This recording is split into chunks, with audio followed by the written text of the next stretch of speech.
Hi there, this short video looks at folders within Google Classroom. So each time you create an assignment in Google Classroom, each of those assignments creates its own folder. So if we look over at the Drive, you will have seen, hopefully, that Google Classroom has a preset space on your Drive called Google Classroom, and every single classroom that you create then has its own folder underneath the Google Classroom folder. So if I look at the classroom that we're looking at now,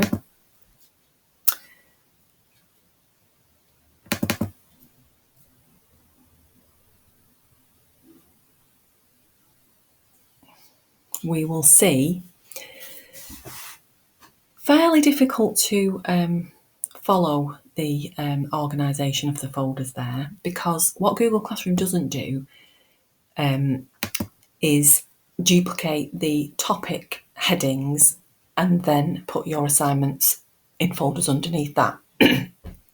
The folders that are created on the Drive are just the assignments. So let's say, for example, we look at this.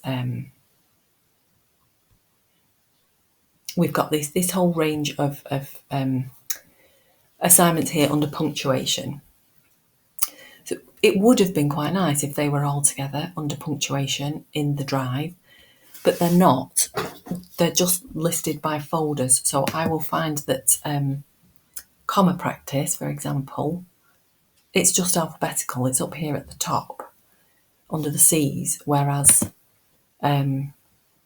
speech marks is going to be quite far away from that under the alphabet further down, under the S. So there's not going to be a great deal of need for you to interfere with the Drive organisation of Google Classroom. It's just so that you're aware that that's where things are, because what you might need it for is if you need to access any work for evidence for ILPs, or to make copies of it, or what have you, just to understand how it's organised. So the same logic applies in terms of naming your assignments. If you're going to name them things like classwork or homework or self-study work, you're going to find that an awful lot of your folders in here have got the same name. So much better to try and give it something specific, even add a date on if that helps.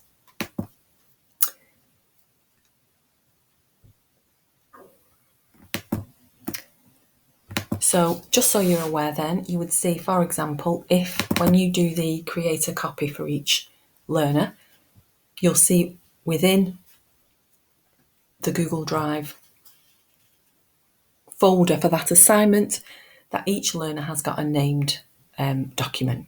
That's what happens. Create a copy for each learner makes each of those documents. I find it can be useful to mark work from the classroom folder if you feel confident with that, simply because you just get a better menu. It looks a little bit easier to navigate it rather than looking at the assignment straight from Google Classroom. You're in editing mode straight away, so you can put your updates and marks and comments and things straight onto there. But you're accessing the same document whether you access it from here or from the Google Class Work tab. Okay. So, as I say, you can mark work directly from the Drive, Classroom Drive, and you can access the work that's there for ILP evidence and so on. But if you're not hugely confident with folders, then I wouldn't start moving anything around in there. Certainly don't interfere with the templates folder that the classroom creates.